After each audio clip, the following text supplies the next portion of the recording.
The year was 1867.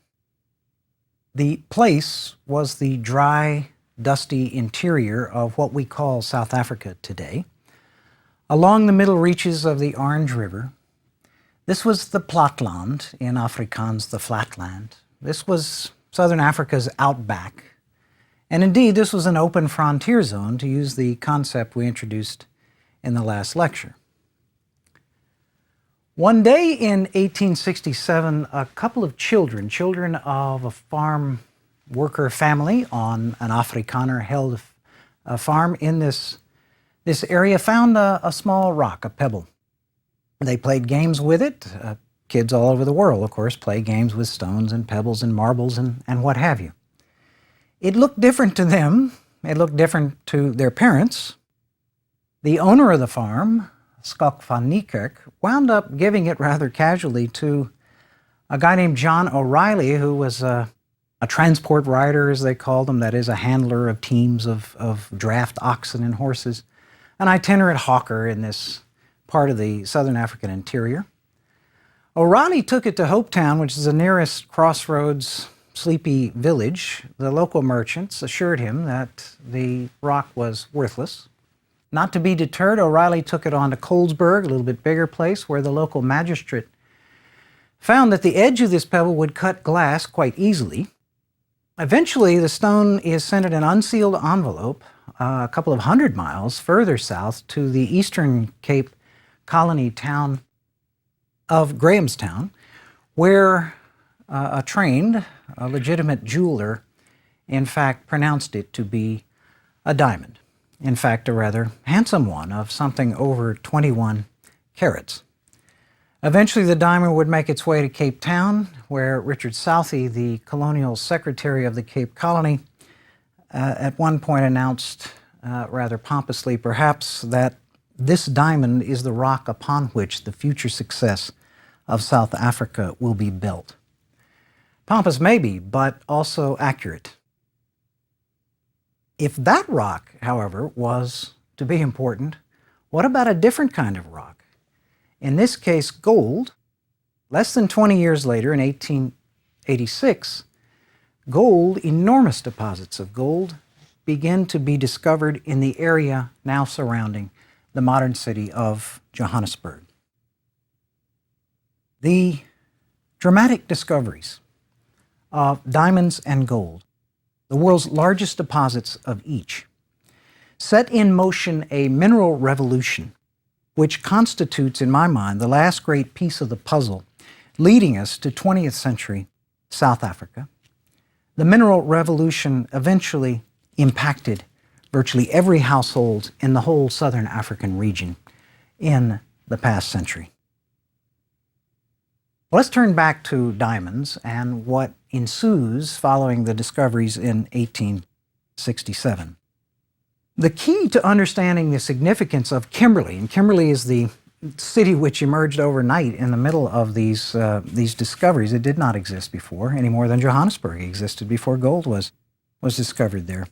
The key to understanding Kimberley's significance is to see the transformation of a diamond rush into something very different, a modern, deep-level mining industry. Let's take that term rush for a minute. In a classic mineral rush, and we think of the gold rush in 1849 in California, or the gold rushes in the Klondike and the Yukon in 1898 and so forth.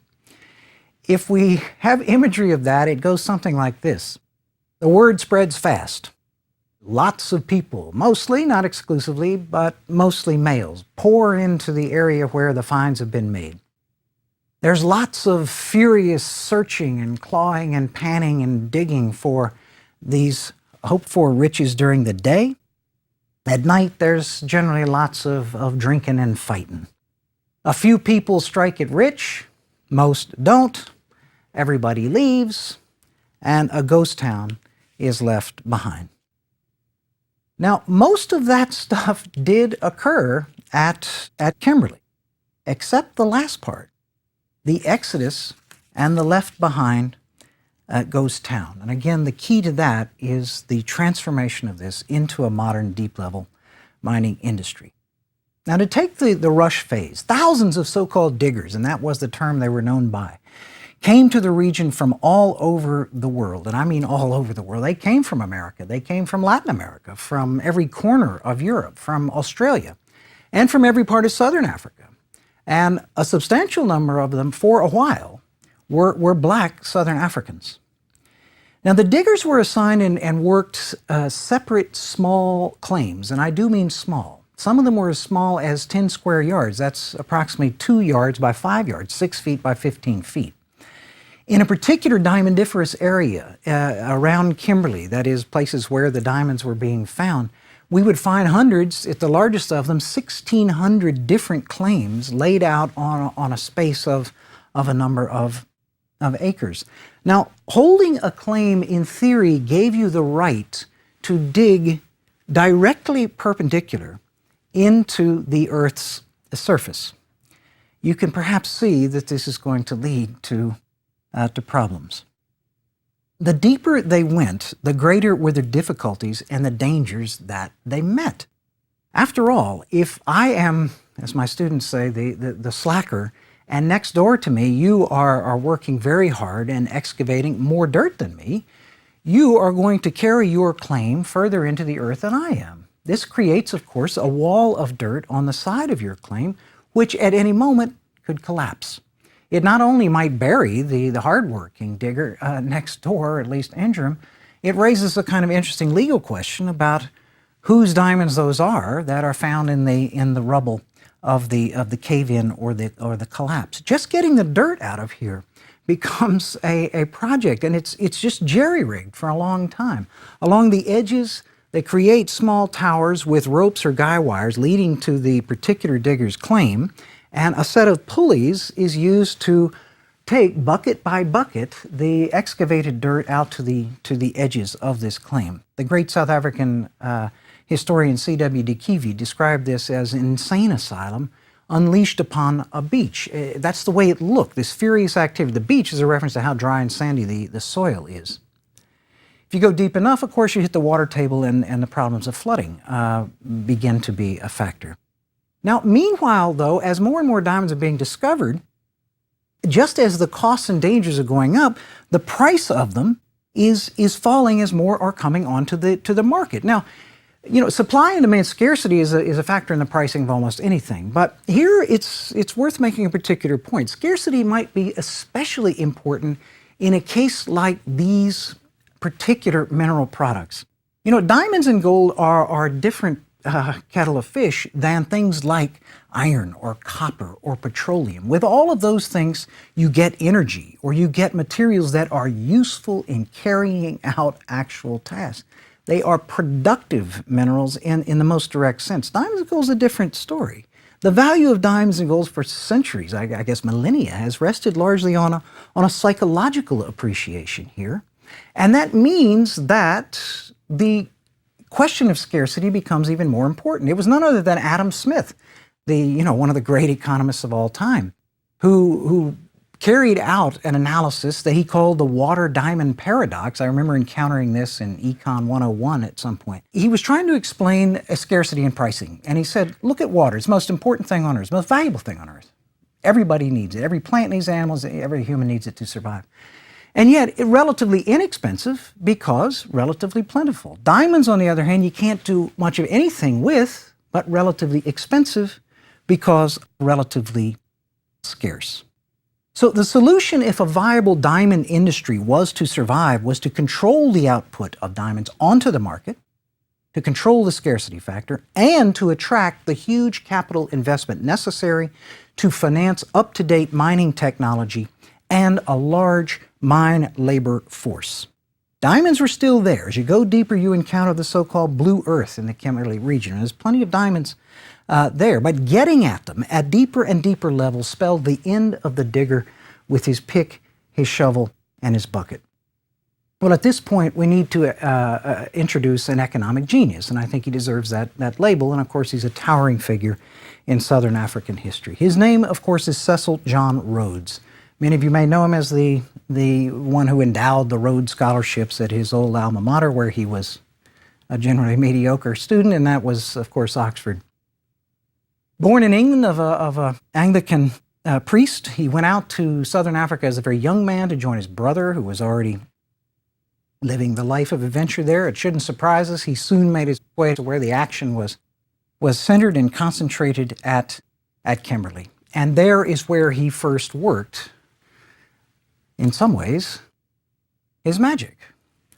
Rhodes was able to forge through his own charisma and charm, through his own ability to turn the deal, through what many thought was indeed his wheeling and dealing, or in some cases backstabbing. He was able to forge a marketing mechanism for the diamond industry that is still with us today. It's a word that all of you have heard. It's De Beers. De Beers Consolidated, De Beers Mining Incorporated, etc. De Beers was Rhodes's creation and designed specifically to control the feeding of markets onto the world economy so that the scarcity was controlled and the price could be maintained. I don't know of any other commodity or any other firm, I suppose, that has gotten as close to a long-lasting monopoly. In a sense, De Beers puts Rockefeller and Standard Oil or Gates and Microsoft in the shade when it comes to creating something like a workable monopoly. I had reason to be in a jewelry shop a few months ago, and the local jeweler said that despite such things as so-called dirty diamonds, the smuggling of diamonds onto the world market that we'll revisit it in a later lecture, that De Beers remains the central power in the entire industry, even today. Rhodes was also the guy behind attracting and organizing this enormous infusion of capital from the great banking houses of Europe, the Rothschilds and so on, so that the beginning of the excavation and creation of these huge or very deep vertical shafts into the earth, the horizontal shafts that would go to the rock face where the actual mining would be controlled. All of this required new kinds of technology, new sources of energy, the application of steam energy, electric energy, eventually petroleum, and so forth. For its time, it was state-of-the-art of the Industrial Revolution. So, like Shaka, whom we met a few lectures back, Rhodes had an enormous impact on Southern African history despite living a comparatively short life. Shaka lived 42 years. Rhodes, born in 1853, dies in 1902 at 49. His ambitions and his achievements certainly went far beyond the business world. He became Prime Minister of the Cape Colony in 1890, held that post for 6 years, and as we'll see in a lecture fairly soon, he is the key factor in extending the British Empire northward from South Africa into the two territories that were named for him, Northern Rhodesia, Southern Rhodesia. I don't know of any other figure myself in history with not one but two countries named after him. Now, Kimberley became again, to quote C.W. de Kievoet, a book written in 1941, A History of South Africa, Social and Economic. The language is old-fashioned, but in some ways nobody ever nailed the mineral revolution better than de Kievoet. He called Kimberley the, quote, the cradle and testing ground for certain practices, certain institutions with a lasting visibility in Southern Africa. I would highlight above all, I think, Kimberley as the original home of the so-called closed compound. Now, if you think of a compound as a physical structure, you may see, for instance, enclosure, first of all. You see fencing or walling around a space. Inside that space, in other words, access and egress very closely controlled there.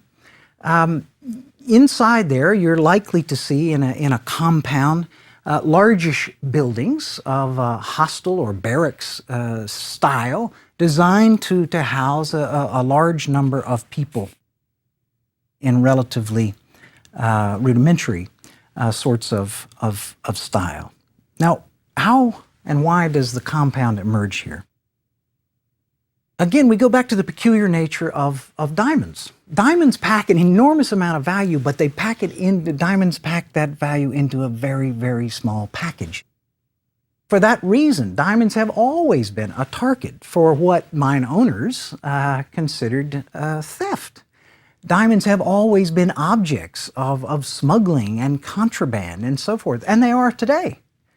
So one problem which Rhodes and his fellow diamond magnates referred to as IDB, illicit diamond buying, or illegal diamond buying, if you like.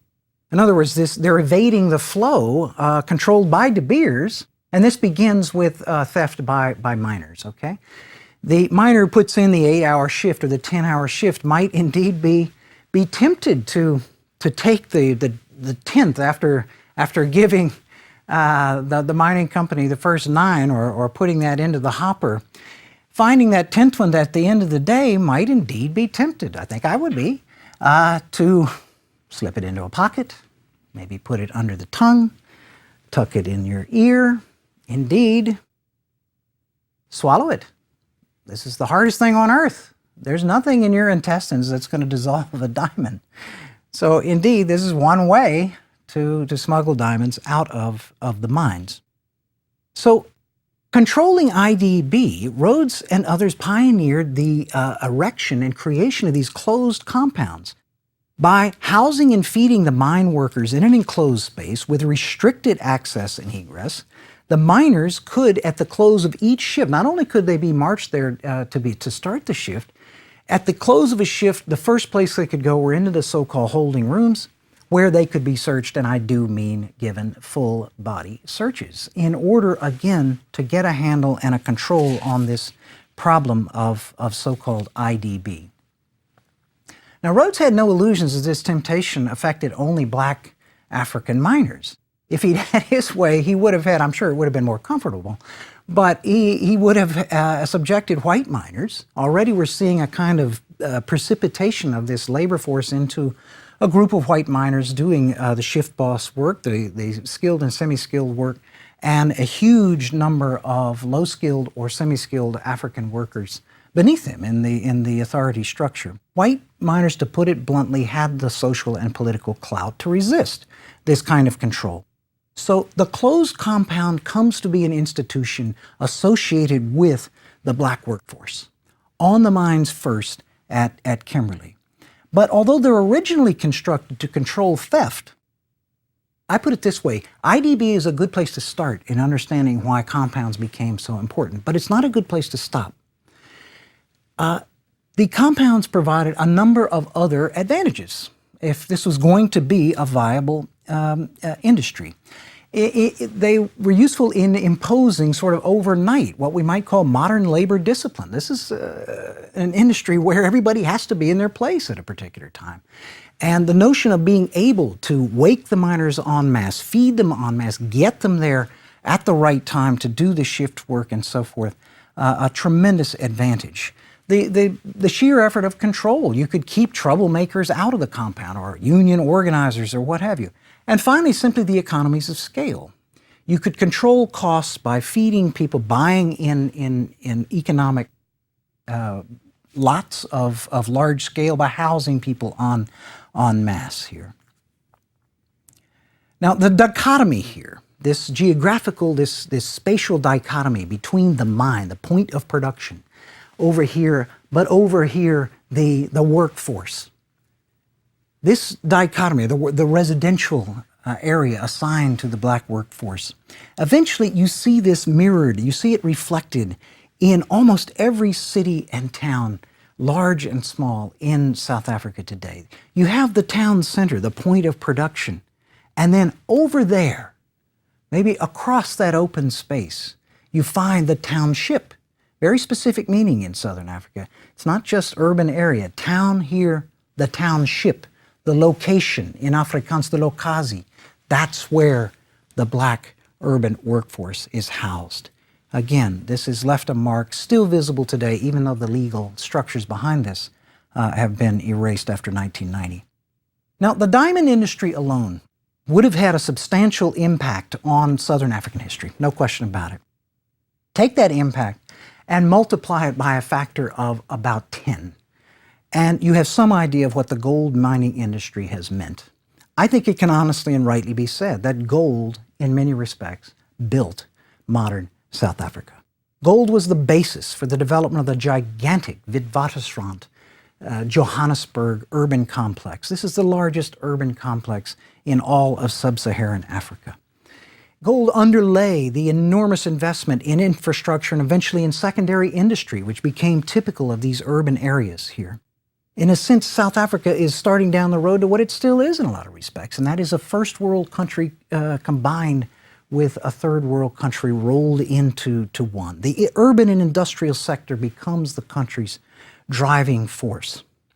But again, the peculiarity of the particular minerals we're talking about here, the deposits found around the Witwatersrand area, around Johannesburg, were the largest that had ever been found in total quantity.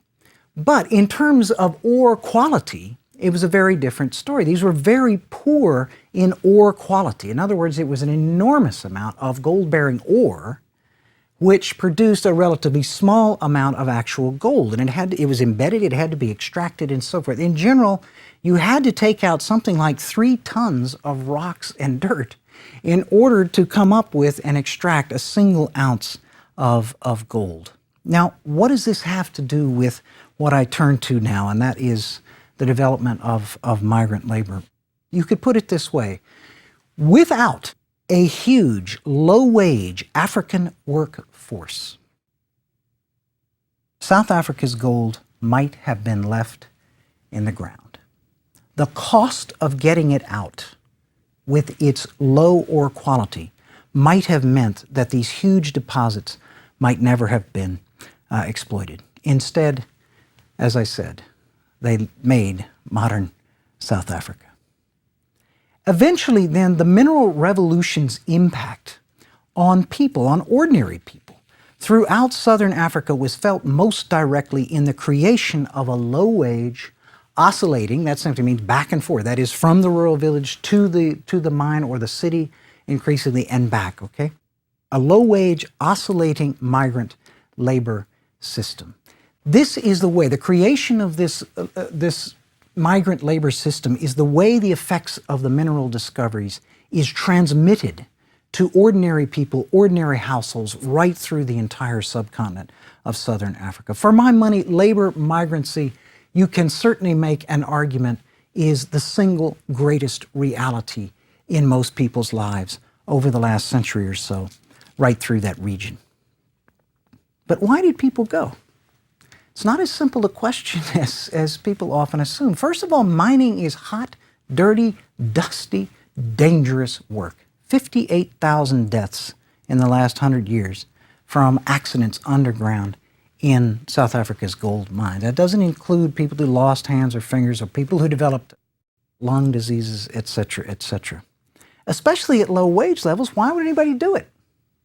Why would they migrate from a rural community to work in these mines, and increasingly in the secondary industry? So eventually the question morphs into one of why do people go from the rural countryside to the mines and the cities of southern Africa? And again, it's more complex. There's a whole variety of reasons for this.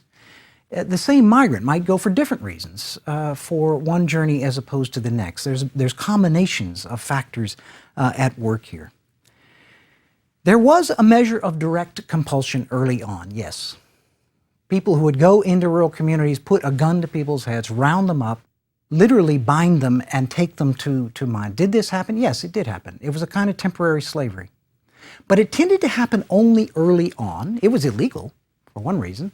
But after a while, as the mineral revolution takes hold and this becomes a system with a momentum of its own, frankly, direct compulsion of the sort I just described is unnecessary.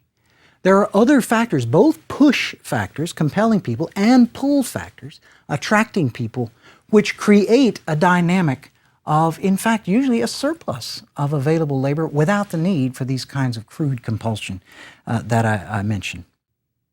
Some migrants went quite voluntarily indeed to obtain the money for consumer goods. Cultural tastes, after all, are changing in this period. People want Western-style clothes, or they want that factory-made wool or cotton blanket for their dear old dad, or the three-legged iron pot that you see in so many places for their dear old mother or grandmother.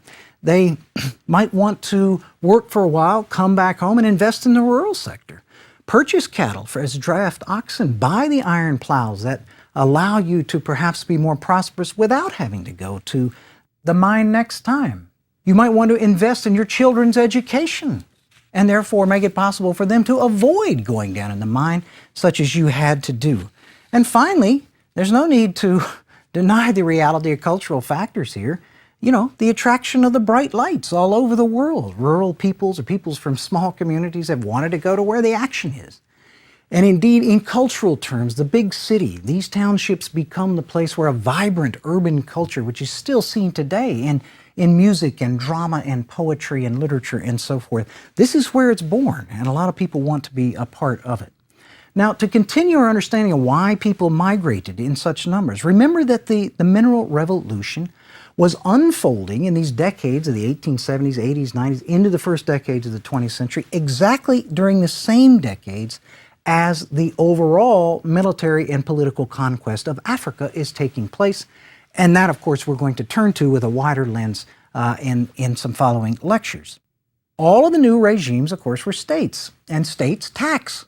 They imposed taxes on the population, and they had to be paid in colonial currencies. Now, for a time, it was possible for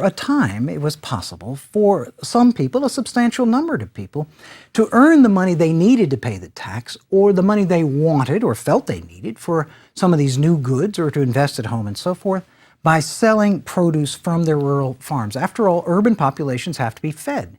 And some people are able to actually get the resources they need by selling products off of, you might consider this the cash crop option, a way to avoid going to the city.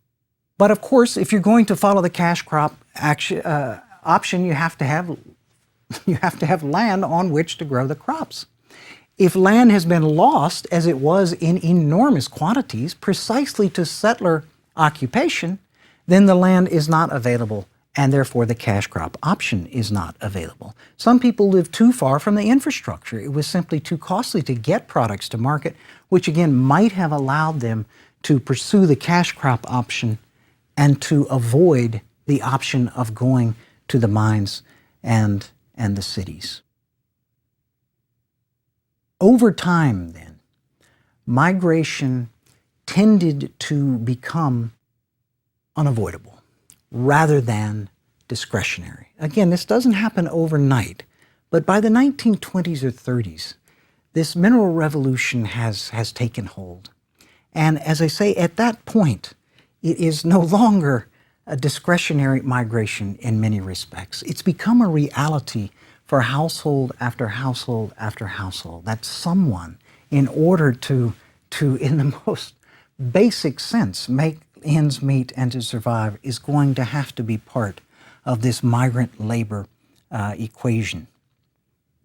Virtually every household, as I say, is touched by it. The development of the city then, and the development of Southern Africa, South Africa's enormous wealth at one level and at the urban locus, is mirrored by the underdevelopment of the countryside, as able-bodied labor, particularly male labor, in its most productive years, is absent. Now, what does this mean for women? Increasing numbers of women did make it to the city, and they filled various niches ranging from beer production to domestic service to small-scale retail commerce, et cetera, et cetera. But for several generations, most migrants were male, who returned periodically to their families in the rural areas. What their absence meant was that the burden of maintaining rural households, where, after all, the next generation of migrants is growing up, is borne increasingly by women alone. It's not like they didn't have a great deal to do before, but now they often have to perform those tasks, the early season plowing, for instance, the clearing for fields formerly performed by males. In a very real sense. I don't think this is overstating the case. Rural African women, even millions of them who never saw the city, who never made the journey, who never went to the urban areas, played a crucial role in making the growth of Southern Africa's urban economy viable. Thank you.